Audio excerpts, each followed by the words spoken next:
Hey everyone, welcome to the E3 Extravaganza podcast episode. I'm Chris. Part 1, yeah. My name is Phil. Yeah, and so today we tackled the sort of first half of the E3 press conferences. Yes. So if everyone's familiar, E3 always starts with a bunch of press conferences and then it goes to the floor. We will not be covering much of the floor stuff. Yep. Mainly because it's harder to cover. Right.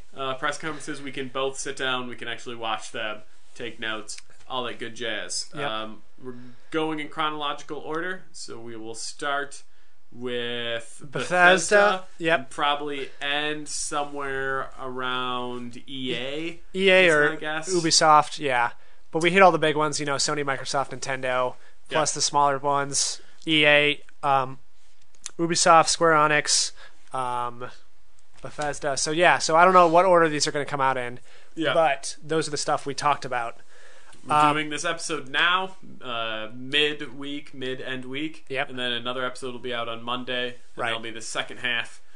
Yeah, so you don't have to wait a whole week for the next episode. It's going to come out in a couple days. Yep. So keep an eye out for that one. I think that's all. Enjoy this episode and enjoy the coverage of E3 2015. Nice. Do you know what E3 stands for? Electronic Entertainment Expo. Nailed it.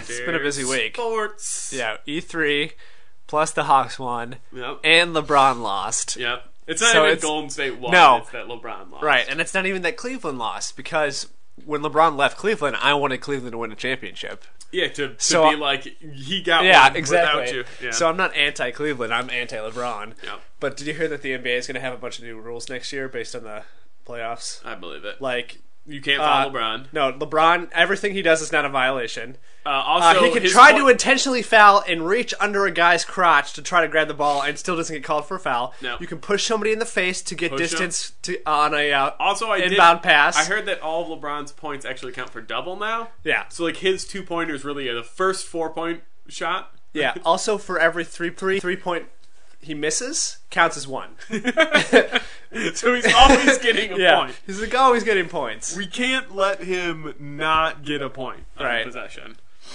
And he's guaranteed to get at least one MVP. Either regular season or finals MVP. Yeah, even if he's not in the playoffs and he didn't get the regular season, then you still have to give him the finals MVP. Yeah. You have to give it's like shout out to Jesus. I'm a little surprised he didn't get the MVP. I would have actually, as much as I hate him, I would have been okay with him getting it for the simple fact he was the single best player. Yeah, exactly. He was the only guy on that team. Yeah. I mean, I'm glad he didn't get it. But, like, if they would have been like, hey, congratulations, Golden State Warriors, and your finals MVP is LeBron James, I would have been like, okay, consolation prize. Right. But the fact that he didn't get both is just like, yeah. I'm happy with it. Iguodala didn't deserve it over you, but he got it. Especially since he didn't even play all the games in the playoffs. Well, that's enough banter for today. Yep. Sports banter. We have a lot to cover. And not a lot of time to cover it. Yeah. So the reason this episode was a little bit, I'm not going to say late, but released at a later time this week was because E3 was going on. So plenty of news and news conferences and games and announcements and secrets and... Secrets. Side note, did you see Conan do a Clueless Gamer for Halo 5? I did. I thought it was pretty good. Well, it's not. It does not showcase the game. Most of his Clueless Gamer stuff is good. Sometimes I get annoyed with how often it's just show me boobs. Yeah. But since this one wasn't necessarily, just it felt like it was the longest one too. Yeah. Well, because he also had like guests do it too, so it wasn't just like him sitting down and playing a game. It was just like here's also other comedians playing games. Yeah. Yeah. It was good. So, anyways. So, I guess this whole episode's going to be news. Yeah. If you are actually following E3, then this is just rehash / our opinions. So we're gonna try to go through some bullet points of things that were announced or games we think are cool, and a handful of stuff we're gonna talk about as far as like whether or not we're excited, like in depth. Yes. What looks good, what we don't like, etc. Yes. So I thought we'd do it chronologically, more or less. So the first press conference that happened was Sunday night, actually the day before E3 started, with Bethesda, who's never done a press conference before. Yeah. And I will say I think it was a good idea that they did this. I thought they nailed it. I mean, like, the games look pretty shitty. Yeah. Like, not a single game that I'd get on this list, but we could talk about it. Yeah, I think they announced 5 games total, at least showed off 5 games. The 3 that I wanted to talk about, though, were... Let's start with Doom. Okay. What did you think about Doom? Doom looks like it's way different It's, yeah, than I will any say... Doom I've ever played. Yeah, well, I mean, it's gotta be. It's been, since Doom 2 came out, it's been 21 years, I think? Yeah. So, and this will come out probably next year, right? Yeah, I'd imagine. Yeah, I think next year. So it's gonna be, a long time. 22 years since Doom 2 is what you're telling me. Yeah. And probably 12 years since Doom 3. Yeah. Let's just At ballpark least. it. Yeah. It looks hectic, is how I'd say it. Yeah. I watched them do the hell level. Yeah, I watched that too. And it's just like... You didn't watch the other one? I did not watch the other one. Oh, the other one was a lot better. Okay. Which was the actual... It looked like the old school Doom. You were in, like, the space station on Mars. Like, that was a much better one. We should almost pause and let you watch that one. Because... Pause. Too much to talk about. Like, it was the whole, like, introduction to the character. Like, he puts on the helmet and all this other stuff. You see the shotgun. There's, like, the progression through the level. He's fighting the imps, like, demons that throw fireballs. Yep. And it's all about, like, circle strafing. They do the cool sort of finishers, the sort of animation where you can, once you get a guy down a little bit, you can break his jaw. Yeah, you can pinpoint his body and do like a little quick animation where one of the things that happened was like, yeah, the best ones were when he would like break a jaw. He'd grab the guy's jaw and break it off, or there's one that he just rips in half. He grabs each side of his head because he's kind of split down the middle and just rips him in half and then kicks his body away. Or he like rips a guy's arm off and beats him with him. Things like that. Yeah. And those are the things that got reactions from the crowd when they were playing it during the press conference. Yeah, because Doom has always been gory. Yeah. But this, I would almost say, like, takes it to a new, like, Mortal Kombat-y extreme, where it's just like, here's finishing moves that are, like, you're tearing something in half. I think it works, though. In the Doom universe. In the Doom universe, it makes sense. I mean, like you said, gore's always been there. Like, the creatures are always very, like, scary and disgusting. Yeah. Also, there's you didn't see in the hell level, but there's the chainsaw. He picks up the chainsaw. I saw the hell level. I saw all the hell level. Is there a chainsaw in there? Yeah, he cuts a guy right in half with it. Yeah. The thing I liked about the chainsaw animation, there was a bunch of different animations, is like one of the guys would like hold both of his arms up trying to stop the chainsaw from cutting him, and that was extra gruesome. Yeah. But yeah, in the normal level, like he starts with the normal shotgun, he progresses for a while, and then he gets the super shotgun, which is the double barrel shotgun from Doom 2. And then he also gets things to augment his guns, like he finds power-ups and pickups that fix his like shotgun to make it like burst fire or something like that. One of my favorite parts, though, is he goes to this place where then he gets sort of trapped in. There's like a locked door, and he goes and tries to press. There's a little hand sensor. It doesn't work. Then he goes and finds this like security camera, and he watches the security cam footage, and it does this. He throws this little like hollow ball out, and it does a little like reenactment of what happened in the room. So there's this giant Hell Knight that's like beating up guys, and you can see like he smashes a guy's face against the console, and then you can see the console's broken and there's blood everywhere. Like you see what happened in this room already. And then he's dragging this one other guy down the stairs and around to the next room. So you follow that around, then you find the dead body, and you rip the guy's arm off, the dead body's arm off, and then bring that upstairs and use that on the hand sensor. So just things like that's fun. Like, you know, you still got to find the hidden key to unlock the next door, but now the hidden key might be like a dude's arm. Yeah. But yeah, it was super different, like you said. Yeah. Because there's been 2 decades worth of gameplay innovations and changes. So it felt like this could be a brand new game, like a brand new IP, a game that comes out this or next year. But it still had the feeling, I thought, with like the weapons and the enemies, and like I said, it was all about sort of moving around the environment. Like he would walk into a room, and then he would sort of circle strafe around everything. He'd be trying to fight all the enemies, but you can't just stand still and shoot one enemy. You're not like hiding behind cover. You're not doing any of that stuff. You're sort of constantly moving around a small area and then moving to the next area. Granted, because I didn't watch the first level, Uh-huh. I will say, like, the hell level, yeah, like, the creatures definitely are very Doomish. The weapons are very Doomish. I would say it's way more hectic than any of the, like, when you're, like, jumping on guys and, like, the slowdown to switch weapons, which is cool, as opposed to, like, you know, pausing or having, like, when you have a whole mouse wheel. Yeah. It's kind of crazy to switch weapons, but I was just like, ooh, this is way more fast-paced than I would have pictured Doom being. Because when I think Doom, granted I think like old school, but then I think like 3, which is a little bit more slow and methodically paced because it's more supposed to be scary than action-packed. And I don't hate them for doing this. It's just very different than what I would have expected. Yeah, I mean, I think they sort of needed to feel like it was relevant. a current game, and you know they're coming off of. I think that they took some, like you could see the graphics. I definitely think they used the one from Rage that I was talking about that like id had, so which makes sense.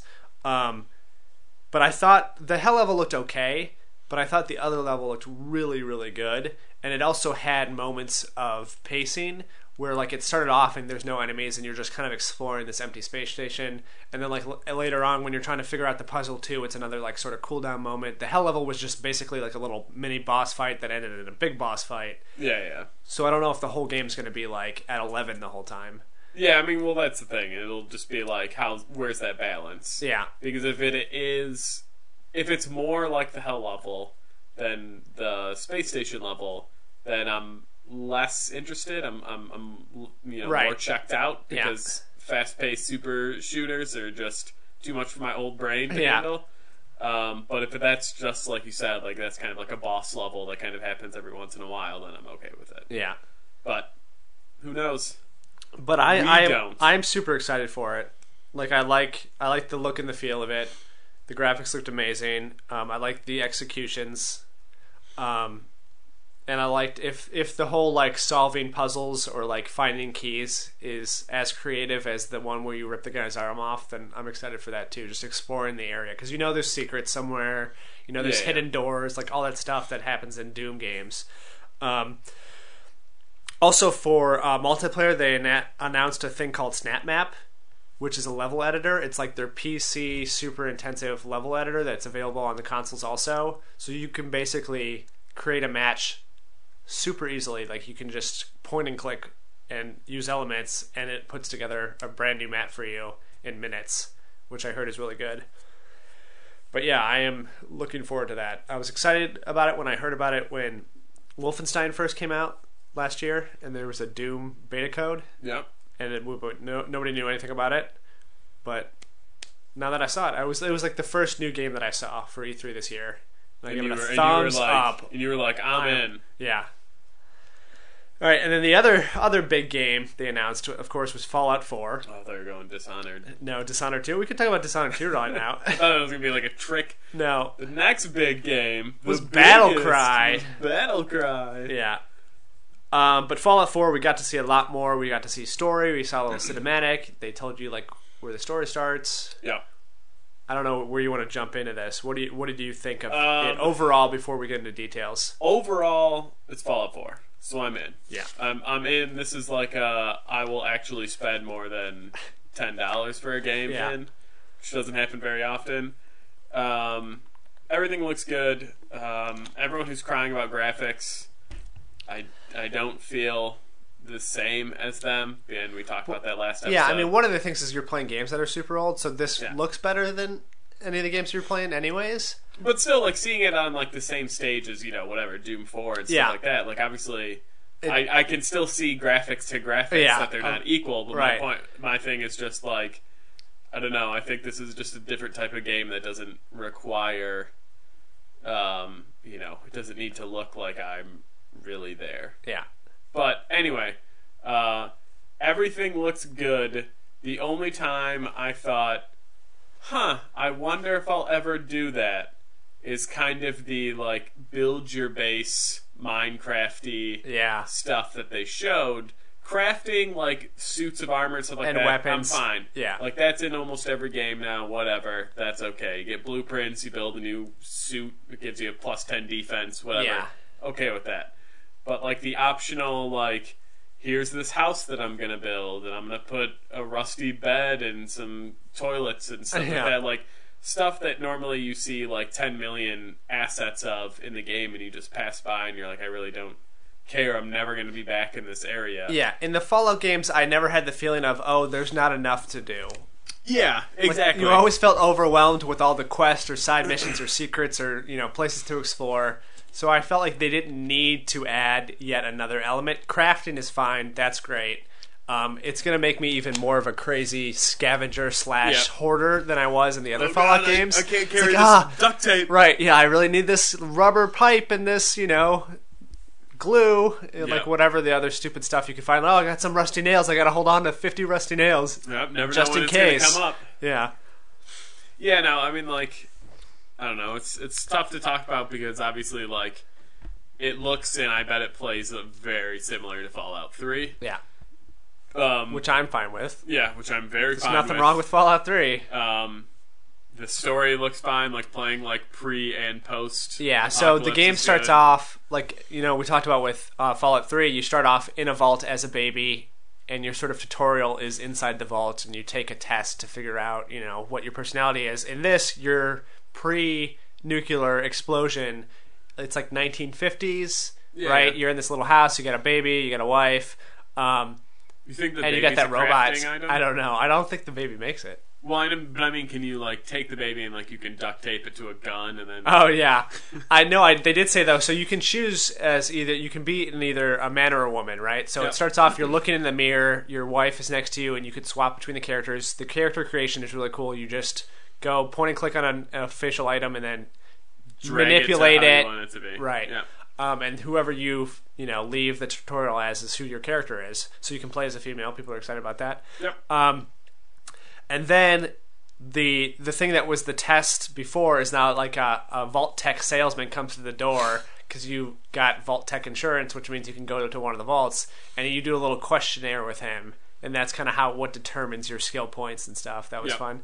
Also, you have one of those flying eyeball robot butlers, which I didn't realize existed before the fall, like before the post-apocalypse. It might have been in the lore somewhere. I just never knew it. I didn't.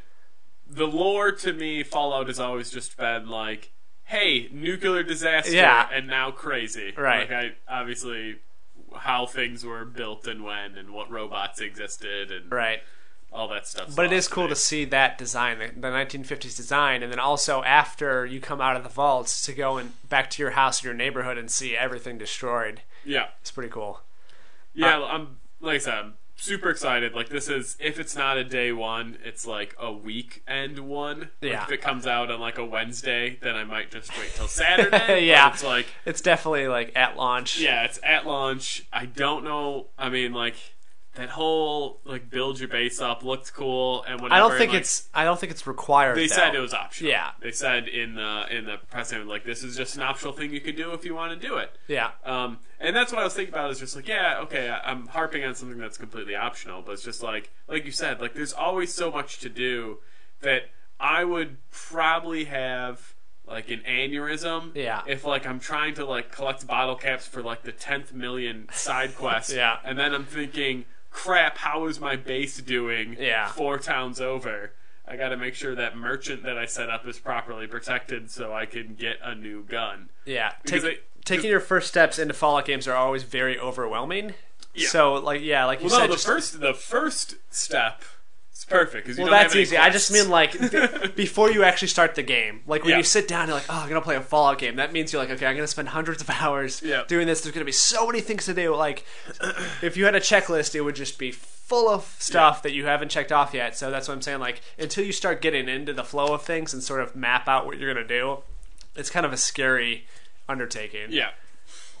And I mean, like, I don't know, I'm super crazy and ready for it. And it's coming out this year, and I'm excited for that. And that was, I mean, like, we already knew about it going into E3, but after all is said and done, it like makes my top 5 list of like what I think my top 5 like what I'm most jazzed of coming out of E3. Yeah, like it's on there just because it's just like everything they showed off. I was like, yes. Okay, give me more. Yeah, just throwing money at the screen. Yeah, yeah. I was literally sitting at home just throwing pennies at my screen. Yeah.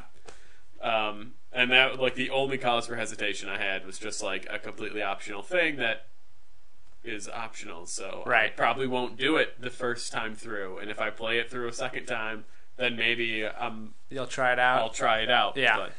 So a couple of the other things that we had mentioned before this episode was that, like, the dialogue. I said that I wanted there to be, sync dialogue instead of text-based. And, of course, they have that. Yeah. Sync dialogue with, good facial animations. And then also the dialogue tree now. Before it used to just be a list and you'd scroll up and down what your choices are. And now they've mapped it to one of the buttons, like A, B, X, Y. Yeah. Just like any other, Telltale game or even Mass Effect, any of those. Well, I guess Mass Effect uses the wheel, but just any of the other games. So that's a lot easier. It's a lot more fluid, and I guess the as usual, more dialogue options will open up based on what you've already said or what missions you've done or things like that. Or how many points you put in Paragon skill. Yeah, exactly.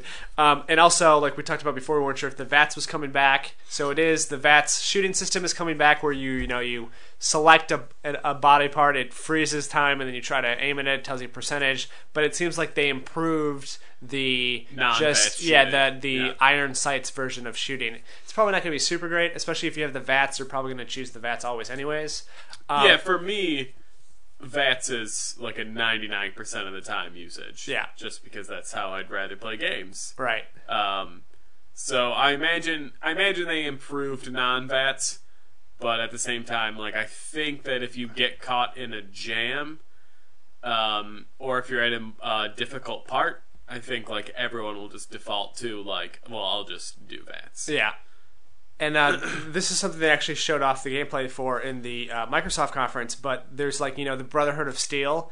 You can sort of get in one of those suits, and it's kind of like a mech suit. It opens up from the back, and you get into it, and then you have, I don't know if it's always like that, but there's like a third-person or first-person perspective where you have like a minigun, and you can kind of jump around. It's kind of got like a mini jetpack in it, and those seem like sort of like, not an on-rail shooter, but a different type of shooting, and all of that didn't have VATS. Like, that was just like huge firepower. You like mow down a bunch of enemies.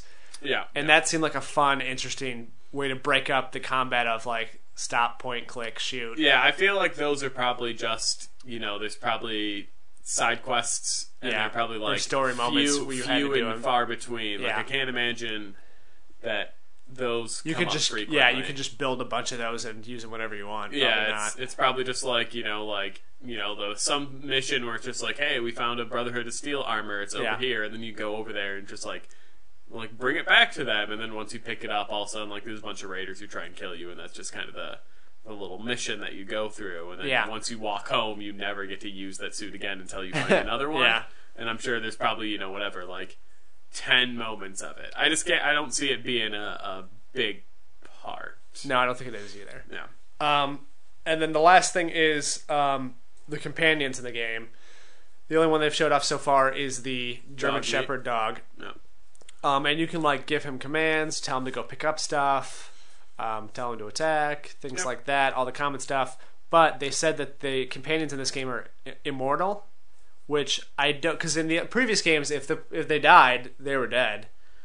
You had to deal with it. Yeah. Some of them could live forever, but not always. So I don't know if they didn't say invincible; they said immortal. So I don't know if they like respawn at your base or something. Yeah, I'm trying to think. It's been so long. I know that there's parts of the game where they're immortal, where they can't die. Well, if they're like story a related, story aspect. Obviously, it's like I remember the big green companion in Fallout 3, the big ogre guy. While you're getting him, like he has to break open certain doors. So you just let him like just kill kill everything. You stand back and let him go like, crazy on him. He can't die. Yeah. I also remember having the ghoul for a really long time, and I don't remember him ever dying. Yeah, it's hard for them to die, but sometimes it happens. Yeah. But I guess you don't have to worry about keeping them alive. Like they're supposed to be, a sidekick to you, so you don't have to be like constantly looking over them, worrying that they're going to die. It's fun to just be like shooting a bunch of rad scorpions and have the dog go and bite one and not worry about it getting stung or something. Yeah. And then they also announced that there's like a whole bunch of classic games playable inside of it. Yeah, I saw on the Pip-Boy. Yeah. Oh, that's another thing too. Yeah, there's a Pip-Boy edition that you can get, a special edition of the game that comes with an actual functioning Pip-Boy to put on your arm. Well, isn't it just it's like a skin for your tablet? Kind of. It's not just a skin. It does have its own screen and everything, and it links with your phone, and then it's kind of like a second screen. So if you want to use it while you're playing, you can have an actual Pip-Boy on your arm rather than pulling up the menu. You can just do everything on your arm, which is in theory is crazy. Yeah. Yeah, that's. I mean, we've talked about collector's editions before. Yeah. And I'm sure that one is not a cheap collector's edition.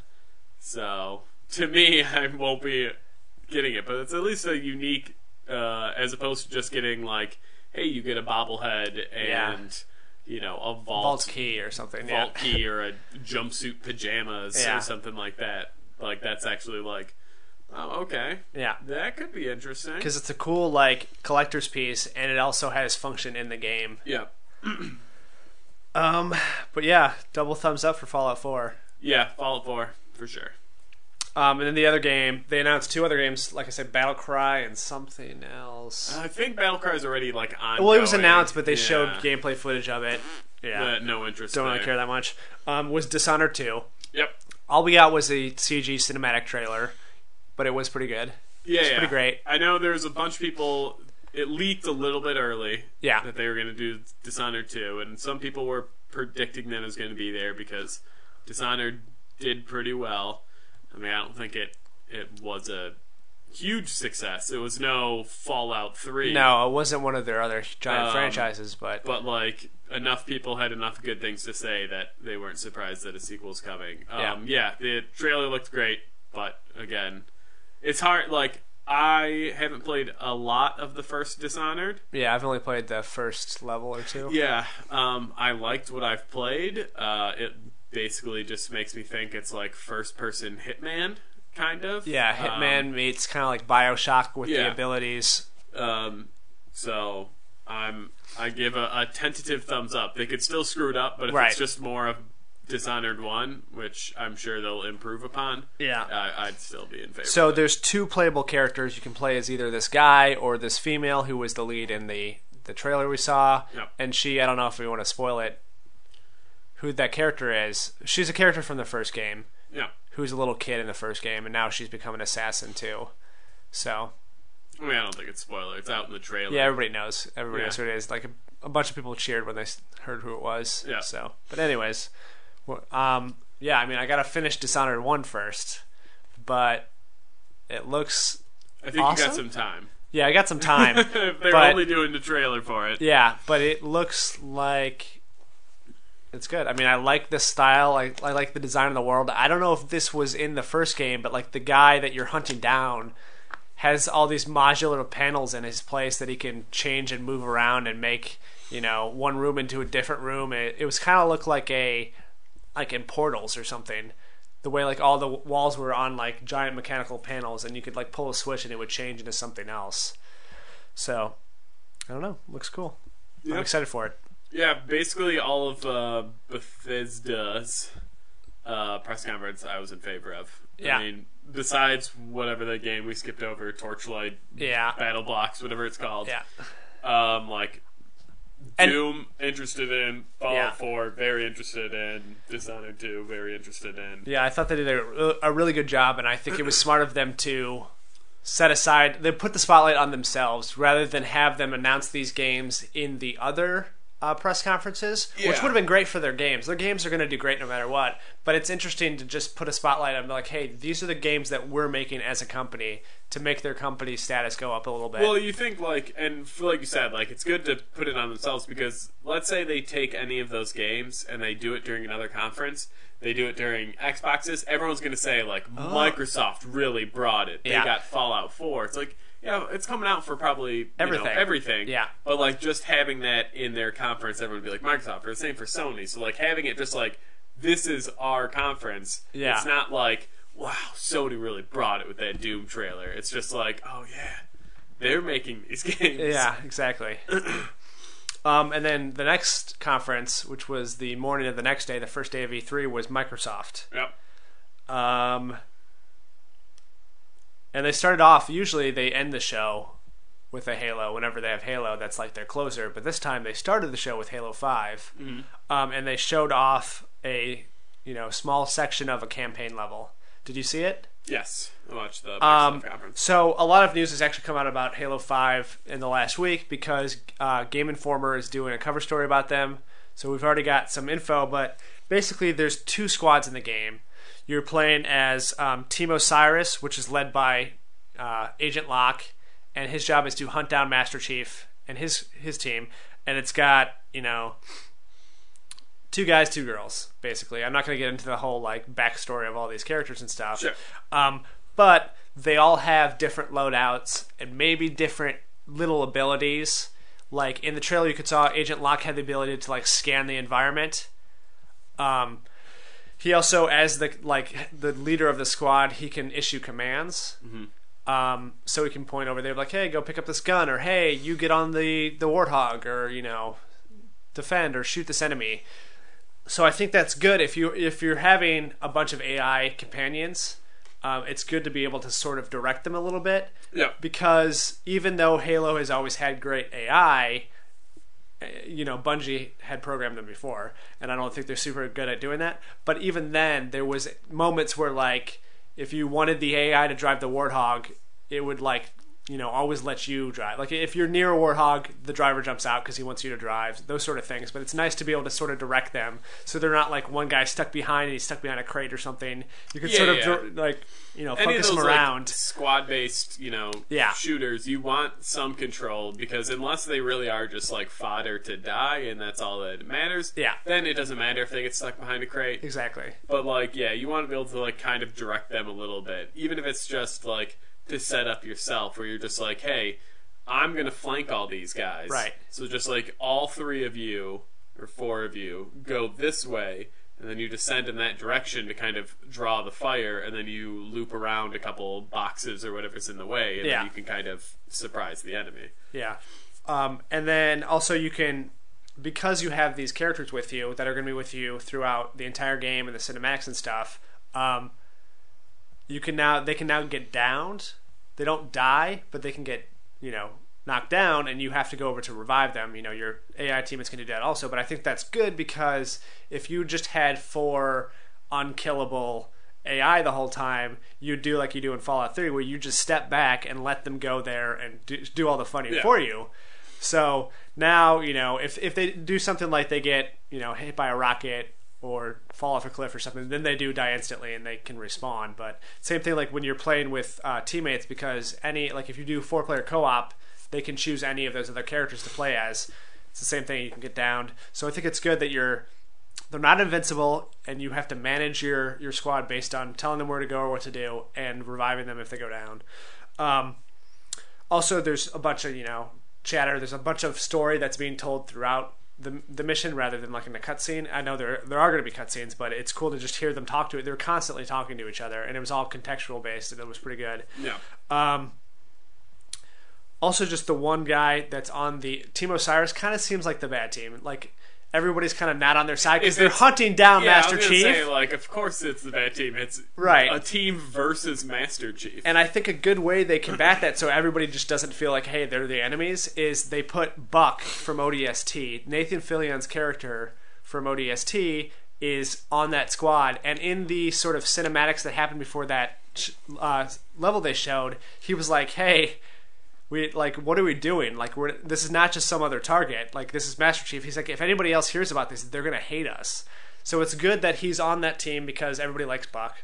Yeah. So that makes the team a little bit better. And then the fact that he's questioning what they're doing, too, makes you feel like, oh, they're not bad guys. They're just trying to do their job. Not all of them might not know why they're doing it. Yeah. But I mean, it all, I think it'll all obviously come through in the story as to, what's really going on. I'm gonna hunt the truth in the story. Right. But yeah, I don't know.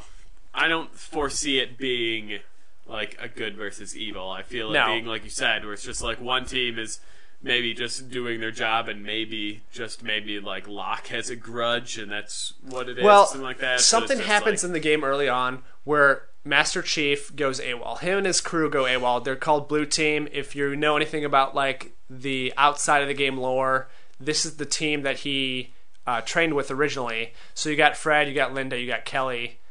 Yeah, all the big name players. Yeah, all the big guys. So those are the other Spartans that were like they were part of the last crew that was. Supposedly they were all died, like because in Halo 1 he's supposed to be the last remaining Spartan, but I guess they're still alive somewhere.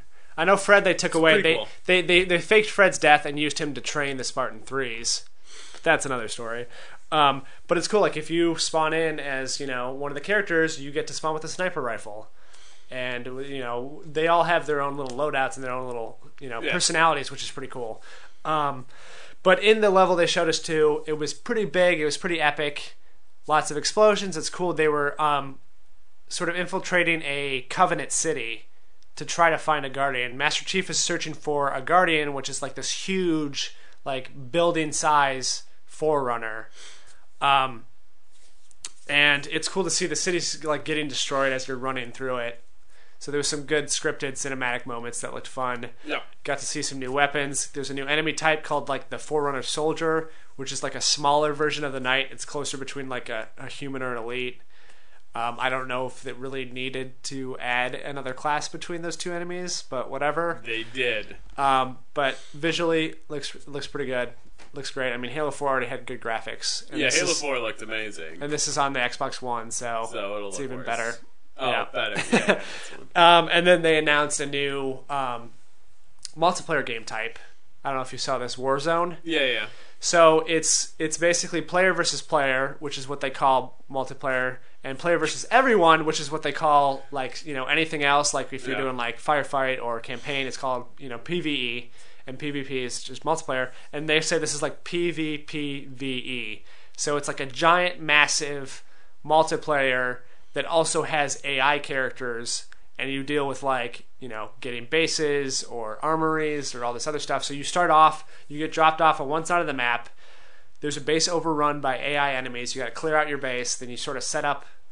Then you decide what to do. Like, hey, do I try to go capture the armory, or do I go capture like the vehicle depot, or do I just try to kill enemy Spartans, or do I go after bosses? There's enemy AI bosses that get dropped in the map, and you try to get to a certain point limit. I think it was like 1,000 points, right? So you do different things. Each thing's only 1 point though, so the game takes forever. Yeah, you set aside some hours, kids. Right. I think like if you kill a grunt, it's probably maybe 1 point. But if you kill like an enemy boss, it's like 25, 50 points. If you kill a Spartan, I think it's the same thing. It's like 10 points maybe. Also, what you can do is, even if you're losing the point battle, if you do a certain amount of things, like I think it's like you got to get like capture one of their bases or do one of these other things. If you have like 3 things set up, then it opens up the enemy's core, and you can blow up the core, and you can instantly win that way. So kind of hard to explain. You got to sort of see it to know exactly what's going on. Everyone that's played this though says it's like really great, and I guess the maps are 4 times bigger than multiplayer maps. Yeah. So it's just huge. There's 24 human controlled players plus 50 AI characters on the map at once. So it's melding campaign and multiplayer into one thing. And I think not only is it interesting and different, and is sort of a break from just arena shooters, which of course the game still has, but like, hey, if you got your buddy, it's like, I'm not super great at PvP. It's like you can send him out and go deal with the AI guys or capture bases. So it's like everybody can sort of play together. Yeah, I think that's kind of how they build it. At least that's kind of what I heard. Is just like everyone can feel like they're contributing by getting points, doing something that's not just like, hey, I'm really good at scoping headshots kind of situation, where it's just like, yeah, if you're not necessarily good at killing the other team, you can kind of go off and separate yourself and go do these like little missions, and then you're still contributing or winning the game based on what you do, even if you don't get a single kill against another player.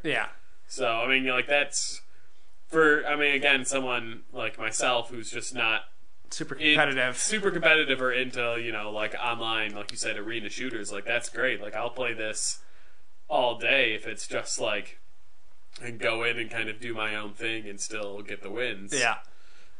Granted, I mean, like, you know, it'll all depend on how everyone kind of picks it up and how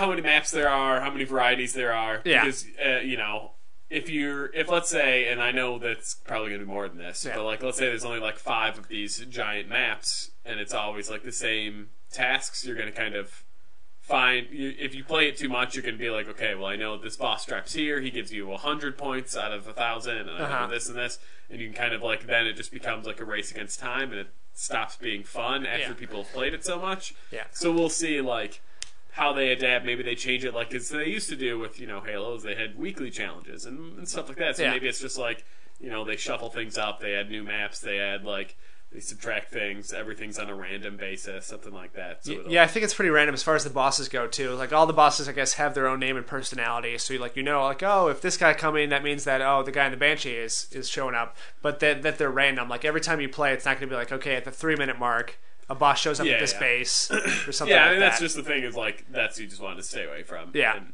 like I said, if it's random, then it's good, you know.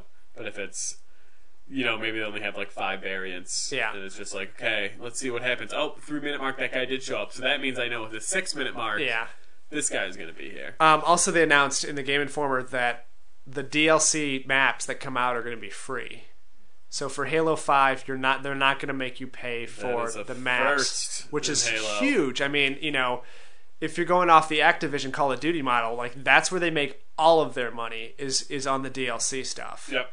And so for them to make the decision like, hey, we want there to be a big player base playing the multiplayer and not splinter them or have them go to other stuff because we're charging $15 for 3 maps, I think that's huge. Like that's like the reason I would get out of Halos is because they'd release the first map pack and it's just like, I don't care about PvP in the first place enough to spend $15. And because I didn't, then I'm like, nobody else is playing the normal map. Nobody else is playing that, so it's like, oh well, it's dead for me anyway. So like, just being able to be like, oh, I kind of feel like I got 10 minutes to kill, I'll jump in now, knowing that I can still like download the maps and still play for all the multiplayer for free. Obviously, besides purchase of the game, is still pretty great. Yeah. Another interesting thing about this new game mode is like as you do things, as you get kills, as you capture bases or whatever, you get like requisite points that then you can use to like buy new weapons and vehicles and things like that. So basically, the match starts off with everybody has the normal starter weapons, but by the end of it, there's like tanks and rockets and all this craziness. So they said they sort of created this crescendo that will always happen at the end of a match that starts off normal and you know what's going on, and then by the end of it, it's just crazy, hectic, awesome explosionness. I would only save my money up for the pistol. Yeah, I think you get that by default. Oh, good. Yeah, I'm set. No money for me. Then the next game in the conference they showed was Recore. Which, that's the robot dog. It starts off as a dog, so all that we've seen is a cinematic trailer. This is from, I guess, a new IP from the guys that did Metroid and the guys that did Mega Man.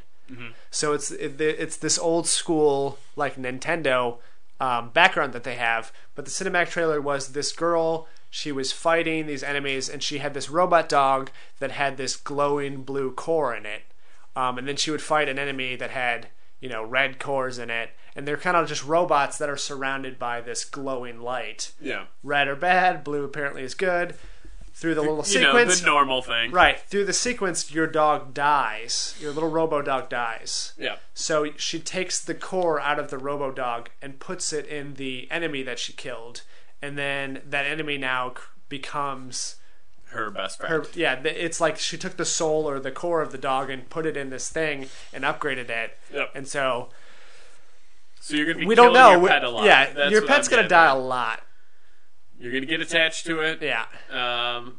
My guess is that you're going to be able to just like instant swap stuff. Instant swap it. Yeah. Like even if your dog didn't die from the battle, if you're could just have like swapped it out, just like, oh no, I want that, bee costume. I don't know what the other things are going to be, but then you can just be like instantly like So as a real first person, you strangle your dog. It's like whimpering, but it's not right, fighting you step back. on its windpipe. And it's just like sitting there, like crying as you have to crush its throat, and then you can take the core out and put it in something else. Everybody remembers that scene in the original Mega Man where you had to kill your dog slowly with your bare hands. It's a tough scene to watch. Yeah. Even in 8-bit. All right, and then the next, I would say probably maybe the biggest news, not exactly a surprise. There had been rumors about this for a while, but Xbox announced that the Xbox One is now backwards compatible with the 360. So eventually, when this launches later in the year, there will be over 100 titles that you can come from, and then even more. They will continue to add to this library. So if you've got a 360 disc, you can put it in your Xbox One. It'll download it like it would an Xbox One game, and you can play it. All the games that you bought digitally on the 360 will just show up in your library, or you can choose to download whatever your settings are at.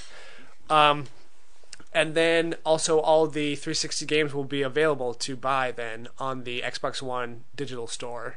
It's going to be a crowded store. Yeah. Real fast. Because if you want Ace Combat 6, you got to get in. I don't know if that's going to be one of the first games they do. No, I think it's alphabetical. Starting at A's. But not only can you play these games, but you're... What? Well, okay. Because what I was going to... Okay. Threw me off here.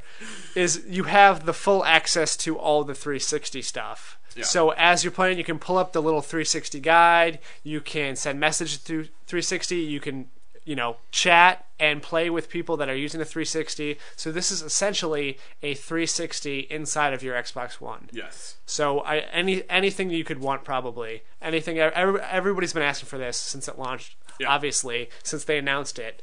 I think this is a huge, huge thing for the Xbox One.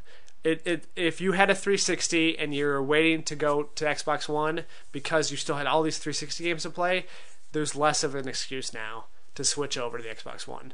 Yes. And they don't charge for it because PlayStation is kind of doing this demo right now of trying to figure out how to do it also, and they charge you $7 to re-download games that you already paid for. Yeah, PlayStation's doing the wrong thing. Yeah. As much as I like some of the stuff PlayStation does, like they've approached this the complete wrong way. Yeah. I'm torn on how I feel about the Xbox thing. For one, this part I'm not torn about. It's great for people who have a 360 and want to upgrade. Because now it's one system, hook it up to your main TV. Yeah, you don't have to have two things. You don't have to have two things. Yeah. I'm torn because I have two thoughts. One, since you don't need to buy anything and they haven't had to change anything, part of me thinks, like, how much time did they really put into this before the Xbox One came out? Because clearly it's available with the hardware. Obviously they put research in and all that stuff, and they deemed it, whatever, like, we don't want to include this. Yeah.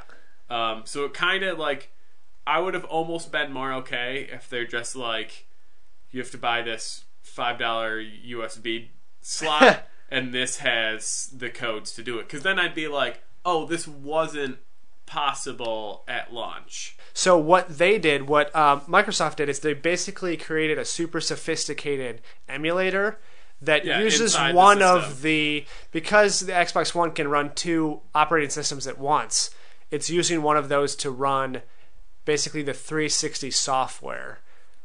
I don't know how they figured out how to take the disc and rip the disc, unless if you're just putting the disc in and then it's downloading it from the online store.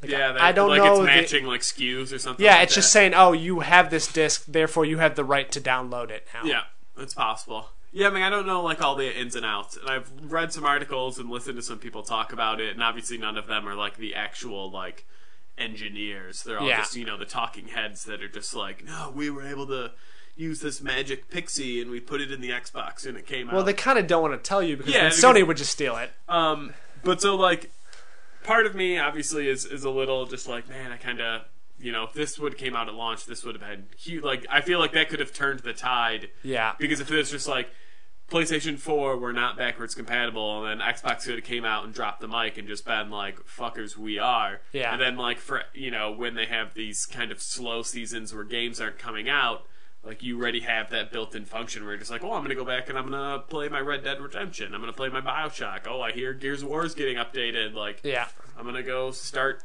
Gears of War Judgment or something like that. So it's a great idea. The other, and so I'm being negative on it, but I'm not mainly negative. Right. I'm just like, these are the thoughts came into my head. The other thing is just like, this is a great idea for when a system is new and it doesn't have a library. Yeah. But there's so many games that are now being re-released that I almost feel like, I think I'd be a this little does sad. kill that market. Because like if you're a developer who's spending all this time and just being like, and granted it's their fault for whatever, not coming up with a new game and just re-releasing Mass Effect for the 10th million time. Yeah. But just like, hey, Microsoft, what the fuck? Like, we just spent 2 years working to re-up all of these games that you wanted to put on your system, and now you're just going to be like, oh, did you have the old 360 version? Like, that's playable now. Yeah. So I kind of feel bad for them, even if it's games like, there are some games that aren't even like, don't need it. Like the stupid one I know that you're not in favor of, but there's a game, Castle Crashers, that they just said for E3 that they're coming up with an updated new collector's edition or whatever that's going to be released on the Xbox One. Yeah. But now that it's a digital game that would have just transferred anyway, it's like it's a cell-shaded computer game or cartoon game. Like, they there's didn't not change much the you can graphics. do. Yeah. So it's like, I'm just saying, like, what I'm. You feel bad for the people that I feel spent bad the for time. the people who are spending the time. Like, it's not. I wouldn't have bought a re-release of Mass Effect anyway because I already have them. But they'll charge, let's say, $40 for Accurate. it. Or I could go and buy all of the Gears of War on Xbox 360 for a combined total of $7. $15. That's probably not accurate because their first party stuff, they always have the price at like they you never go below like $20. I'm saying like you go GameStop or you go eBay and you get like a copy. You can, if you bought all new, yes, there'd be $20 a piece and you wouldn't save that much money. Yeah. But like I could go on eBay and I could Gears of War collection for, you know, $15 plus shipping, and I'm saving myself money and I'm getting more games. Granted, I'm not getting the updated graphics, but I'm still going to get the same experience, like gameplay wise and like story. Well, not really. I mean, they more based on, if you look at some of the weapons list, it has some weapons that are only in Gears of War 3. Yeah. And it's called Ultimate Edition, which is a little bit weird. But yeah, they've completely, I mean, it's 1080p, 60 frames a second, which is kind of standard. They've completely redone all the cinematics. They've motion captured all the animations, so all the animations are different. There's 5 new levels, and there's the PC levels that didn't exist on the Xbox version. And the multiplayer is completely different now too. Not only is the first Gears of War did not have matchmaking. There was a server list, and you had to go and find a match, and hopefully it filled up. Yeah.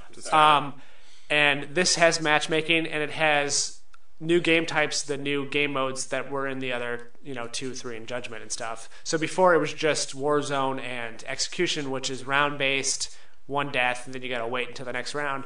This has, multiple respawns. You got like King of the Hill, you have like Capture the Flag, you have all the other game modes. They're streamlining Gears of War, so now it's more in line with, I guess, what shooters of today would be. Yeah, but also what the other ones have, like that. But you can do all this with Gears of War 1. Like this is the Gears of War 1 remake. So it is different than just buying like The Last of Us remastered or whatever, which was just it's different. It's like I would say they put time into this. It's not quite the Master Chief Collection, but it's not like it won't be the same experience. If you want to spend $40, it's not like, oh, it's just so I can play this on my Xbox One. I'm getting something out of it. It's something new and different. Yeah, I mean, I guess I just, as someone who would value, like, someone who cares more about, like, the story. Yeah. Like, to me, it'd just be like, oh, if I can get all the Gears of War for $8, and sure, I'm not getting these 5 levels and upgraded cutscenes, then it doesn't seem as worth it, I guess. Or I'd look at it if I had Gears of War. Right, I had all the Gears of War games, and I played them, and I beat everything. Because now I can just pop them into the Xbox One and replay parts that I like or whatever, it's to me it'd be less of an incentive to then go buy Gears of War re-release if all those games can now be played on my system. Final Fantasy? I'm less interested in the remake than most people. Okay. Yeah, because like graphics, to me, I think that most people, like, I can go back and I can play Final Fantasy VII and it looks like garbage now. But I can immediately just transform myself back to when that was okay looking and play it. And sure, there's still going to be some wonky stuff, and I'd be like, wow, that kind of looks really goofy right now. But like caring about it, just be like, oh, I already played all the Gears of War on 360, and now I can put them into Xbox One. So a remaster, to me, is just like, well, I still have those games. Like, why would I care just so I can get updated matchmaking? Yeah. But again, like, made it today, not just visually, but like, feature wise. Yeah. So, I agree. And we're getting off topic to what it was, but like my counterpoint would just be like, and my years are off. Yeah. But it's just like, I don't know. I'm thinking like a PlayStation 2 game to PlayStation 4. This will be the 10-year anniversary of Gears of War 1. Oh yeah, because it was a launch game, wasn't it? It was right after launch. Okay, never mind. Yeah, they're just doing one. Okay, ignore my second thought that doesn't come up with. I'm just like, well, I feel like it hasn't been that long, but then again, 10 years it's longer than enough. You feel like it is. I mean, let's just say that you're probably excited for it. Yeah. I am a no. Like that was a part of the conference that I was just like, don't care. I'm gonna get myself a drink. Yeah. And so the Gears of War Ultimate Edition, the beta is going on right now. They announced it like at the press conference. Hey, the beta's coming out today. So I've been playing that a lot. This is day 3, I guess, of it that we're recording it. And each day they've added new maps and new game types. And before it was peer-to-peer because there wasn't any matchmaking or anything like that. It would be like, okay, one guy would set up a match and he would be the host. And among the huge amount of glitches that existed in the Gears of War multiplayer, whoever was the host had a huge advantage. Like sometimes you could stick a shotgun to some guy's face and pull the trigger a couple times and it wouldn't count as a hit. And then the host would shoot you from across the map with a shotgun. Like it was really bad with hit detection and stuff. So even though I love the Gears of War 1 multiplayer, despite all of its flaws, like to have a game that has dedicated servers and if I pull the trigger, it's going to say that I hit him. And at least if it doesn't say that I hit him, it's not going to say that he hit me when he's not supposed to. You know what I mean? Yeah. So like that is just to play a game that feels like that's what it always should have been is good. They're right now they're testing the new modes like the death match where you have a pool of like respawns that you can use, and like the King of the Hill sort of game type is less exciting for me than like I just want to play the old school round based stuff. Like this is fine, and I know they're testing it because this wasn't in the original game, and they've seen why it works out and stuff. But just to go back and play the original Gears of War multiplayer is a lot of fun. But yeah, I guess we'll just on top of the Gears of War Ultimate Edition, they also announced, of course, Gears of War 4, which is not going to come out until holiday of 2016, so 18 months away. Yep. And they showed a demo. They showed one gameplay. Like a small part of the level. Did you see that, or did you walk away for that? No, I was still. I was still in the room, but I was half attentive. I guess this has sort of divided players a little bit. Some people have said they didn't like it as much as coming off like Gears of War 3. Yeah. I personally really liked it because Gears of War 1 was all about like atmosphere. And it was about being afraid of the dark. Like the darkness was like evil in that game, right? You had to avoid it. You had to always stay in the light. Based on the classic game Alone in the Dark, which is a great 360. Yeah. And so as the series went on, it like the first game was like all in like dark mansions at in the rain at night and like underground caves and all this other stuff. And then by the third game, it was all you were outside in the sunshine fighting on top of a mountain. Like it went from being like a small atmospheric horror shooter to being like a giant big blockbuster action movie where you're like on a speeding train. Dead Space to Dead Space 3. Kind of, yeah, a little bit. Just how everything moved into sort of the action instead of horror. Yeah. And so this was, they were walking around like sort of like a graveyard or a church or something at night. It was cool. You got to see like there was like 2 moons in the sky because you're on a different planet, and you're hunting down this little creature. And that's another thing that the first game had is a lot of like mystery. Like you didn't know what was happening. You're kind of going along your business, and then things would happen to you. Mm-hmm. So I like that. I like the darkness. I like the atmosphere. I like the lighting. New playable characters, don't really know or care about them right now, but it's interesting that they're adding new people. I'm assuming the other guys are going to be in it too. You got to assume that if it's Gears of War 4 that they're going to use guys from the original trilogy. Probably safe bet. And a new enemy. It's not the Locust anymore. It's some sort of weird little monster guy. Are you excited for Seriously 4.0 achievement? No, I'm not excited for the Gears of War remake. Seriously, I don't know what it's going to be. They haven't announced achievements or anything again. But if it's this, I can't imagine it's exactly the same thing. No, but the remake won't be. But I can guarantee that Gears of War 4 is going to have a Seriously. I know. Achievement. I'm really not. Gears of War 3.0 was like the hardest thing I've ever had to do. Just time commitment wise and some of the things I had to do. Sure, it was a lot of grinding, but some of the things that you couldn't grind that you had to do legit just took forever. Yeah. It was super hard.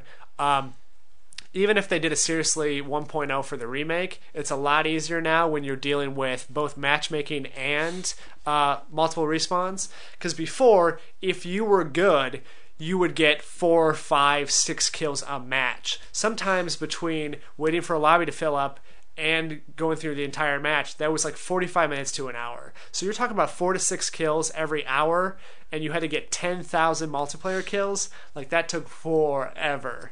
So, but now you can easily get 20, 30 kills a match, in which, you can go through a match 5, 10 minutes. Yeah, I'm really not looking forward to it, seriously. But I'm going to have to do it. Yep. Or just not play any new games on your profile again. Yeah, no, I'm going to have to play like Gears of War and Halo and like BioShocks, any of the big franchises that I really like, no matter how hard the achievements are, I will do that on my normal account. But yeah, I guess we'll backtrack a little bit more, talk about the rest of the Microsoft conference. We'll kind of go through these a little bit faster now. So they showed Fallout 4. They showed some new gameplay. They showed the sort of mech minigame that they showed. Yep. But cool thing they announced just for the Xbox One is all the PC mods will work with Xbox One. That's pretty big. That's a good feature to have that you can only get on either PC or Xbox, which makes sense. It's going to be terrifying. Yeah. To have access to all that stuff? Yeah, because I just wonder how they're going to do it. And I know we're trying to get through these quick, but I'm just thinking, like... No, it's fine. If you have something to say... PC mods, like, there's going to be a mod per person that's playing. Yeah. Like, there's that many mods. Yeah. I have to think that they're not just going to kind of turn that over without kind of doing some sort of testing for it. So I have to assume, and I could be completely wrong, but I think that they have to have kind of like a department that might just kind of be set There might be like, hey, these are approved mods, or these are featured mods. Maybe out of, let's say, just 100 PC mods, they might bring over 80. They might bring over, like, a good majority. But I can't imagine, like, if there's just one where it's just like, hey, this is a nude mod, and every chick is completely nude. I can't imagine that they're going to, like, sign off on that. They haven't announced any... It's either Wild Wild West, and they just let anyone do... So it's got. I don't think they're going to police it because it's just going to be too much work on their part. But if they had a couple guys that found stuff and put it on an approved list, that's probably fine. Yeah, I'm just thinking like, I don't know. I'm just thinking the magnitude of that. Like if they're just going to have kind of like a menu where it's just going to be like, here's all the mods. It'll be like 99999 and just going to max out. You're going to be like, oh god, I'm on like page 80. Right. Let's see what's happening on page 80. I haven't checked this one out. Also with the compatibility now. If you buy Fallout 4 for Xbox One, you get Fallout 3 for free. No. So that's pretty cool. I mean, I already have Fallout 3, but it's cool that they're doing that. They're now packaging the older games with the newer games. I think it's a great idea. Yeah. I wonder how many people though when you pre-order Fallout 4 or when you just when you buy it. Like if you bought it off the store 6 months after the game came out, you get it also. But I'm saying like if you like paid for it now. Oh, would they give you Fallout 3 now? Because I almost wonder if it's like a that'd be Fallout 4. smart. That'd be great because then it'd just be like buy it now, play, get your lore out of the way, and you can kind of play and see how it transforms. But if it's like we'll give you Fallout 4 with Fallout 3 when Fallout 4 is available. Yeah. Then I wonder how many people are going to be like, oh, I should play Fallout 3 first, and then just kind of sit on Fallout 4. Yeah. Or just kind of like, this is taking up my hard drive. Delete. I'm not sure because they haven't officially released the backwards compatibility to the public with Rainbow Six. So Siege is coming out, right? They showed some gameplay of that. Just quickly, I'll say that they showed new locations. They showed new things to do. So before this, all we'd seen is that suburban house level where you have to go rescue the hostage. Now it wasn't scripted either. Well, let's just get that out of the way. Yeah, but it seemed kind of boring. Like after watching 2 or 3 games of that, even though things were a little bit dynamic, it was kind of boring. And I'm sure it would get boring to play. But now they showed like a giant airplane where you have to go and find and defuse a bomb or things like that. Like you break into this giant office building and you have to do something. I'm not exactly sure. I think maybe secure a VIP. I don't know. But up until this point, I would say the more I've seen of this game, the more bored I am. And a year down the road or whatever, before this game comes out, whatever. Yeah. They show me that they have this great single-player campaign. Then I'm reinterested. Yeah. But if this is all they're going to show me is kind of like this is our tactical-based multiplayer stuff, I'm just going to check out because I don't have people who can just be dedicated groups of Rainbow Six friends. Right. And another thing they announced actually during their conference, the Ubisoft conference, is they announced that Terror Hunt is back. So from like the other Rainbow Sixes where it's like you versus AI enemies. And if that's the case, if they've programmed AI terrorists in the game, why can't they give me at least a short story? Yeah. Give me something. I think they will. I think they'll announce something. I just think that that's not high on their list. Yeah. Like I think it's just like that's like a 3 on their list of 10. They're just like, we'll get to it. Like we'll appease the people who are nerds and want to play single player. But right now we're going to show off all this cool multiplayer stuff we got. Yeah. Also, like I said, because of the backwards compatibility, if you buy Siege on Xbox One, you get Rainbow Six 1 and 2 for Vegas, free. One and 2. Yes, you're right. Rainbow Six Vegas 1 and 2, which I think were great. Yes, they were great. I think we played them not too long ago. We did, and now I can finish Rainbow Six Vegas 2, getting the multiplayer boosting on my Xbox One. Because I haven't finished the second one now. I thought we finished. No, I don't think you even played the second one. I played the second one. I think that's what we did. No, we did 1. Okay. I don't think you played Rainbow Six Vegas 2 at all. I know I've played it. Okay. Maybe I did not. Maybe just a bean dive, because I don't know. I'll look. I'll have to look. Yeah. Ignore this sidebar conversation. And then they got into some of their indie games. I mean, they could have done a whole conference just on the indie games, but instead they sort of did like a montage, and then they gave, I think, maybe 5, like 30 seconds of time to explain what they were. Yeah. Some of the big ones were Gigantic, which is a MOBA, there's going to be a beta later in the year. It's sort of cartoonish, there's like a lot of blues and like hard right angles, if that makes sense. Like it's very, you know what I mean? It's not cel shaded, but it's like, I don't know. All of these indie games have very unique art styles, which makes them great for montages and also makes them sort of very innovative as far as like you could show all the normal games for any of these big companies and they kind of look all the same. They could almost come from the same game, and then all the indie games look completely different. Yes. Then we got Tacoma, I think it's called, which is from the Fulbright company, which did Gone Home, which was that small, like you go home, you explore the house, you unravel the mystery. Yeah.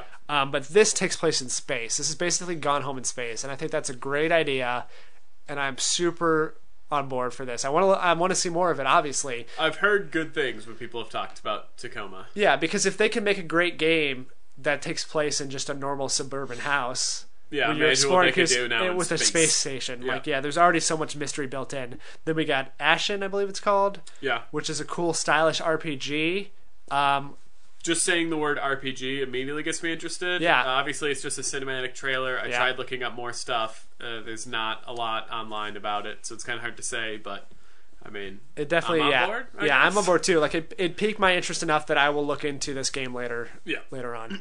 And then the last, I guess, of the ones they showed on stage were Cuphead, which is looks wacky. It looks wacky, but in a super fun way. It's supposed to be like a 1936 cartoon, they said. Yeah, so it looks Disney-ish. Yeah, they took a lot from like Disney or like early Warner Brothers or things like that. So both the art style, which they totally nailed, and sort of the gameplay. It's people that played the game on the floor said it's basically a series of like crazy boss fights. Like every level is a boss fight. I don't know if maybe that's just what they're showing off. Yeah. But and some of them are like super complicated and super hard. Nobody so far has beaten nobody in the press, I guess, has beaten the giant like shipboat captain, because I guess it's super crazy. He can summon all these different things. He can even summon like a giant shark that comes up behind you and jumps on land, and like I guess it's just crazy and complicated. It's one of those things where they wanted to go back to the boss fights where it's like you had to keep trying to do different things to figure out how to beat him. Like, oh, like he's not vulnerable until I throw a squid at him or something like that. You know? Like the old school side-scrolling beat-em-ups. So they wanted to take that idea, but instead of their goal was to get more money or quarters out of you, like those games are, they wanted just to make it like trial and error, like super interesting. Like I got to figure out fun ways to do it. I'm on board. It looks really cool. Just for its art style alone, I mean, like, I'm at least interested enough to like grab a demo. Like, just based on the art style, I'm just like, yeah, this looks right up my alley. Yeah, and it's interesting that it's taken them this long to like nail cartoons, but like really all these games that have the cartoon or the animation art style looks like they're living cartoons, which is fantastic. Another thing Xbox announced was early access. Yeah, this is actually I'm more excited about this than backwards compatibility. Yeah. Because I think they're doing it the right way, and Steam, who was the pioneer in all this, is kind of actually doing it the wrong way. And granted, obviously they were first, so it's hard to say. So they learned from their mistakes. Yeah. But like the fact that they're doing early access, but all of the games require a demo before they can go on early access. Right. So you can try a game out and then go, yeah, this is something I want to get behind. Is kind of like the great equalizer where you can't just put shit up and have people buy it and then never come back to the product. Yeah, like the Steam version really favored the developers. This was more like a way for them to get free access to testing from the people, or in some cases to exploit by getting money. Yeah. I mean, Steam didn't set it up to get No, I'm saying people, but that's purposely how people used it. Yeah. And then this is more, the Xbox version is more on the gamer side. This is like, hey, if you want to test out a game before you put $60 on it, this is a way to do it. Yeah. And there is that sort of vetting process where it's not like you can just create a game in 30 minutes and then throw it up there. Yeah. Like you have to have a real demo and like... You have to put some time in. Like I imagine there's still the possibility of scamming people where you spend, 10 really long hours creating this super awesome demo, and then you get a bunch of people to pay the $60, and then you just go silent, and you burned them. Right. Good work. But this one, you at least have to you have to convince people that your demo is enough. Yeah, and I don't know what the pricing's going to be like. I don't know how it's going to compare. Yeah, to Steam. I imagine it'll probably be similar in the regard of just like you're not paying full price because you're getting it at early access because you know that you're not getting a full game. So a game that would normally be $60, you might be able to get in at $30, but know that you have 12 months before this game is actually going to be a full game. Yeah, but yeah, I mean I really like this idea. Of course, it all depends on how many developers are willing to create demos, because I feel like demos were definitely a thing that kind of died off, especially towards the end of the 360 life cycle. Obviously, they're not developing games, but you'd look at that demo page, and they'd have one new demo every 3 months, right? And it'd just be like, "Hey, we got a new FIFA game." Yeah, the demo. Yeah, it was either sports games or it would be huge AAA games that had already been out for a year or two. Then they would release a demo. Yeah. So this, if they can really get people behind taking time to create a demo, could be huge, because you think wow, okay, I can try all of these games that haven't been released yet and kind of pick and choose Ashen does look really great, or oh man, Cuphead really didn't it looks great but me. didn't play well. And you can kind of really get in on these ground floor stuff, and I think that's super awesome. Yeah. Then they showed some Rise of the Tomb Raider, which is the timed Xbox exclusive. It's at least a year. We don't know exactly how long. But it was, it was what you expect from both a Tomb Raider and sort of Uncharted, because they're basically the same series at this point. Yeah, this one's snow. Yeah, but this is snow because it's not desert. Yep. Uncharted's desert. This Two was different games. Yeah, there was a lot of scripted moments. There was like only once or twice where you would even see a button prompt, so it was kind of sometimes hard to tell if you had control of the character. But I'm sure because they wanted to make a good looking demo. Yeah. But the people that played it at the conference said that it felt very old school Tomb Raider in a very good way. Like, that was a compliment, saying that it felt like it's more focused on the puzzles and the actually exploring of the tombs. The last game, was the origin story, which was good. It had good moments, but it didn't feel like, the PlayStation Tomb Raider. No, it was action, and then like one box puzzle. And then right. It was more shooting than it was puzzles. And then, so the Rare collection was announced. I don't know if you saw this. I did. And are you on board? I want to be. Yeah. In because theory, it's good. In theory, 30 games, $30. Yep. $1 game. You can't beat that, like, pricing wise. Right. The problem is there's so many Rare games and some of them are bad. Some of them are bad. Yeah, that's the thing. There's 30 games over 30 years, so this is all the games basically they've released for the last 30 years. So you got good stuff. You got your Perfect Darks. You got your Banjo-Kazooie. You got your Conquer. Battletoads. You got a lot of good games are in there. Yeah. But you've got to imagine probably 10 to 15 of them are not great games. You got your Perfect Dark Zero. I don't know if that's on there actually. It is. Oh, it is. Okay. Yeah. So you got the good Perfect Dark, and then you got the shitty one. Yeah. So those balance. Yeah, not every game they came out with was amazing. So no, and that's the thing, though. Yeah, it's like I looked at it and I'm just like, wow, that's a really cool idea, because I actually have the 360, like the Genesis collection, which is awesome. 40, 30 games, and that's really fun. But at the same time, it suffers the same thing where it's just like, yeah, I have 4 Sonics. Sonic 1 through 80 or whatever it is. It's just like, but 2 of them were pretty terrible. So, like, those aren't ever going to get played in my cycle list. And just like, oh, I have 3 of this game. Like, those all sucked. Like, I'm not going to play Echo the Dolphin 2 or whatever. So it's just like, that's what I feel like you're going to get with this Rare collection. You're going to... people who are going to buy get the bad with the good. People who are going to buy it are going to be like, oh, I really loved Banjo-Kazooie. And they're going to get those 2 games, Banjo-Kazooie and Banjo-Tooie. But they're going to be like, I'll try this game, and then they'll just be like, "Oh, this wasn't really good. Yeah, I forgot this was bad." But I do think for $30, even if they just packaged 10 of their best games, it would have been worth it. Yeah. The thing for me is like, okay, it's 10,000 achievement points, right? Which is fine, but which means I'm never going to play it on my actual card. Like, it's probably a collection I want to have. It's one of those great, like, hey, if you got a bunch of people over or you just want to mess around and play a game here and there, but I don't want it to be where I have to grind out playing, cameo elements of power.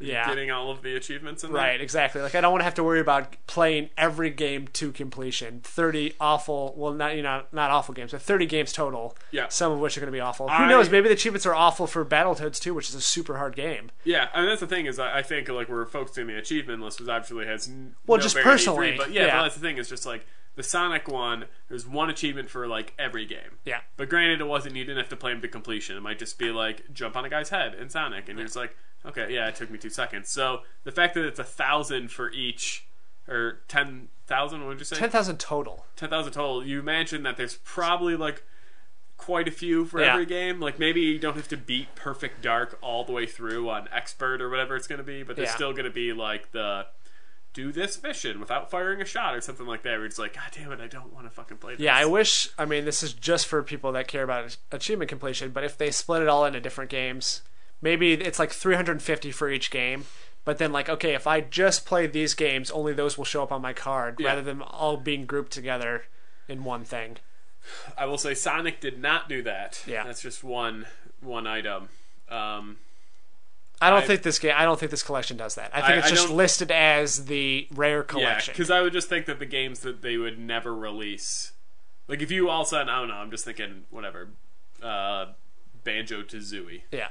They're just like, you can't just buy that game separate anymore. No. So it'd be weird to have like 350 achievements for Banjo-Tooie, and then somebody else who did buy the game is like, I only got 250. I don't know. Right, yeah. No, I think it's just for crazy people like us, like I'm saying. Yeah. And then Rare also announced Sea of Thieves, which was sort of came out of nowhere. It was kind of a surprise. Nobody had heard about it before, and it is a pirate open world game. What do you think? You're into pirates.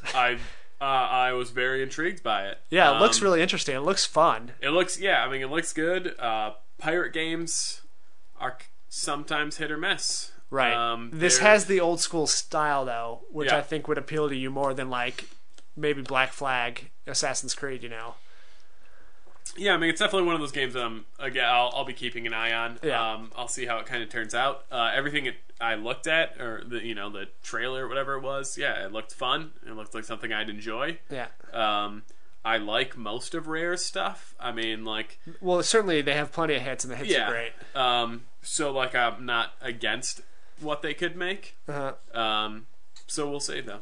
But again, it's like one of those games. I haven't heard much about anyone playing it on the floor, and I only have the trailer to go on. So it's like, it looks good, but we'll see. Yeah.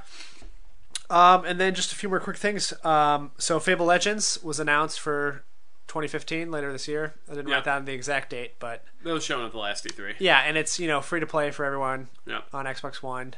Probably not gonna pick it up. No. The cinematic trailer looks good, but I don't really care. No, I feel like I'm sorry, people at Fable Company. Yeah. Is it still Lionhead? I don't know. I think that company doesn't exist anymore. But yeah. But just like your series was over at Fable 3. Yeah. Like they did the on rails Connect game, and now they got Fable Legends. Like, it was a fun world while it lasted. Move on. And then they announced the Elite controller. So they do have a brand new Xbox One controller that you can buy if you want. I don't think pricing's out there yet. At least I haven't seen it. Oh, it is $50. Is it really? $150. Which is, I guess, competitive with the other controllers like that, but they're usually because they're third party. Yeah. So if you don't know, you can interchange the thumbsticks. You can adjust the tension on them. You can change out the D-pad. There's like 2 or 3 different D-pads you can have. You can remap all the different buttons. The back has 4 paddles, special paddles that don't exist on the regular controllers that you can map to any of the buttons on the controller. You can adjust the tension on the triggers and make them like hair triggers, or because usually I think it recognizes 3 or 4 different steps in the trigger, how much you pull it. Yep. But if you're playing a fast-paced action shooter and you want to have it so you just barely touch the trigger and it fires, you can do that. So all the things that, if you're familiar with custom controllers or Elite, like high gaming controllers, it has all those features. But it's first party, which tends to be better. Because sometimes you can get in trouble, like sometimes your controller will not be recognized by your Xbox or whatever, all these other little glitches because they've modified actual things. But this, everything works fine. It's not illegal to use. I believe I read that this is the controller that will come packed with the Oculus. It's the $150. I was going to say, I think it works really well for a PC because you're giving them even more inputs if you want to have.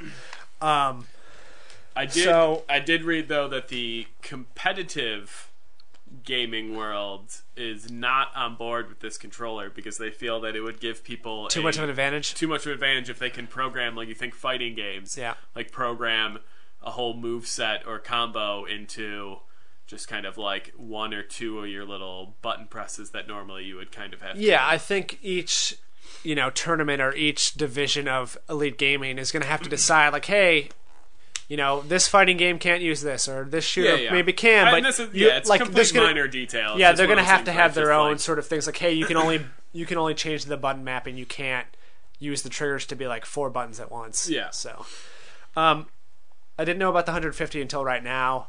That's a little bit pricey. A little bit. 2 games. That's 2 $60 games. Eventually, I think that price is going to come down. Yeah. But it is cool. Like, I need a 4th controller for my Xbox One, and I was thinking this was going to be it, because it would be cool just to have, like, I've always, every now and then I look at those awesome controllers online, and I'm like, I just can't do it. Yeah. But it's definitely more than just the headphone jack that we originally thought it was going to be. Yeah. It's... Like, I read something actually today on it, and the guy reviewing it was just like, it's worth $150 if you're going to be a hardcore gamer, which, technically for whatever reason we are. But I mathematically can't justify it. Can't justify a controller $150 because I'm just like, that right there would buy me Fallout 4 and XCOM 2 at release day. Yeah. It's 2 games that I really want, even if they're, they're both controller support, whatever. It's just like, I would rather have those 2 games and play on a shitty controller than have a controller that I can play what I already have. My guess is, with some of the recent announcements, backwards compatibility and everything else, I feel like by the time you get an Xbox One, it's probably going to be like, hey, there's a 2 terabyte Xbox One that comes with an Elite controller. Yeah, I mean, I'm saying, like, the price will for sure come down. Yeah. It won't stay at $150, and eventually it'll become a pack-in. I agree with you there. And by then, it doesn't matter. I'm just saying, like, if right now I had to choose between buying this super sweet controller. I mean, you can buy Kinect for that same price. Like, you Kinect buy Kinect 2. and then some. Because Kinects are only $100. No, I'm saying like an Xbox One Kinect on its own. If you bought the version that didn't have the Kinect, are they only $100? I thought they were $150. They're only $100. Okay. Yeah, that's come down too. Yeah. And I'm sure there's probably more technology in the Kinect, but it's the same thing. Kinects were more expensive when they first came out. They have to. I'm sure they're going to barely be making any money at first. So, because they had to completely change.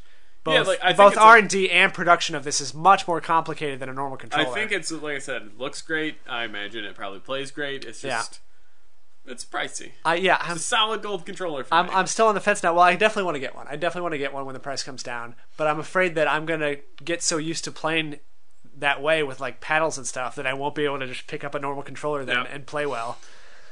Hold it upside down. Yeah. I don't... okay, and then just 3 more small things. So they showed HoloLens. They showed that at the press conference. Looks pretty cool. Like it's still not a gaming first device. This is still supposed to be like a real world like application sort of thing. But they showed it using Minecraft. You could either use it as just a screen where you could project it, in the room somewhere like a normal screen, or you could make that 3D model of the entire world like on a tabletop or something that you can manipulate like with your hands or with your voice. I mean, Minecraft is the perfect demo for that, I think. Yeah. It looked pretty cool, and I guess they have it on the floor. And you can do Minecraft, and you can, I guess, do Halo 5. There's a demo for that, and I heard that is like really good. Yeah, the one guy I was listening to talk about it basically said that there's like, they actually, like puts a Halo waypoint on like, in front of you on the glasses, and then you kind of have to like go find that waypoint, and then it's like little. They said like it looks like real life action figures because they have like little Spartans that are like 7 inches tall or something, and they're talking to you, and they move around the like environment you're in, and they said it looks like real life, like it's crazy sauce. Yeah. So these are just tech demos. Like this is not a feature in Halo 5 or anything. No. But if once again like Kinect. If the game developers can actually take this and come out with a good product, that'll be huge for it. I don't know if they're going to spend the time or effort to do that. Unless if it's first party. Like, Microsoft has to be the pioneer, I think. Yes. I think that's the tough part, is just getting other companies to do it. Because if Microsoft is first party and they like, hey, we're behind this 100%, and they do a Halo 5 or whatever, Halo 6 or whenever it comes out, whatever it's going to be, and it's great, awesome, but if that's the only game that comes out, you know, like, hey, you can play Halo 6, just super awesome, 10 out of 10. Right. And you can do a Minecraft tech demo, it's, okay, that's cool. And then you can work on your motorcycle if you have one. And that's about it. It's like, okay, well, like, other game companies have to get behind it, and I think that's going to kind of be tough, because it's going to be developing... You think when that comes out, you're also going to have your Oculus, you're going to have your Vive, and you're going to have your Morpheus. And 3 virtual realities and one that's AR versus VR. Right. And there's the thing that I think people are blown away with the HoloLens is it really does look like real life, and it's projected it in the actual environment you're in, where they're having problems with some of the like the VR stuff, because I guess the way your eyeball reads the light of the screen is not the same as it reads like an object in the real world. So some companies are better than others at finding ways around that. Yeah, but I'm saying, like, if, let's say you're a game company and you're like, I can develop either. It's a lot easier to port your game to VR than it is to HoloLens. And that's what the issue is going to be. It's like, hey, everyone's into VR right now, so I can hit 3 systems and bring, My Little Pony Adventure to 3 systems. Or I have to create something completely separate, and I can't just port it and then I can bring it to just Microsoft's HoloLens. Yeah. So that's going to kind of be the divide is, people who want to hit as many platforms as possible are going to go the VR route. So I think it's going to be even harder for them to just find game developers who are just specifically wanting to work with. Right. But I think a smart move from them, Microsoft, is they're not just like, hey, we're HoloLens and you guys are the other guys. Like they've partnered with Oculus. So, every Oculus comes with a and a new Xbox One controller. Yep. They also announced a deal with the Valve VR, which is interesting that they have partnerships with 2 different VR companies, plus they have their own thing. So because they didn't spend the money on, VR themselves like Sony did with Morpheus, I think it's interesting, like, hey, they're doing this is all they're doing, so they're probably going to do it really well. Yep. So let's just partner with them so they still have an outlet maybe for their games or whatever. Yeah. I mean, I all this is going to shake out in some weird fashion that's going to at least end with one company dead on the side of the road. Yeah.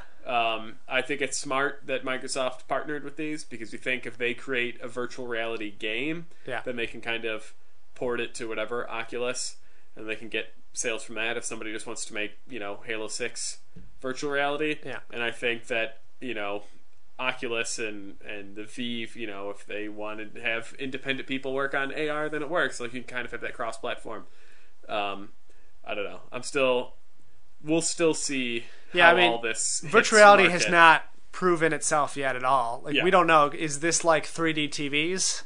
Yeah, that's the thing. Is like people are all just like, yeah, it's really great, but we can't describe why it's great. And it's like, well, okay, well that doesn't sell me. Right. It's like, well, it's all about the experience. Okay. And is the HoloLens going to go the way of Google Glass? Where like, people are kind of just walking around the street with it, and then, like everyone just kind of starts banning it because you can do whatever. I don't think it's ever going to get to that point. It's not one of those things meant to wear in life other than like maybe in an office or your house or something. We'll see. Yep. So that was Microsoft's press conference. I thought it was their best overall press conference in years. Like they've really messed up press conferences in the past, and there's always those couple of sections that you're just like, okay, I don't care. Yeah, like, move on. They focused too much on like the TV section last year and stuff. Well, that was 2 years ago, but 2 years ago. And like if they focus too much on like apps or like sometimes the Connect sections wouldn't be the greatest because they'd be showing off like Sesame Street or something like that. Yeah. There was none of these things that they showed off that I sort of tuned out for.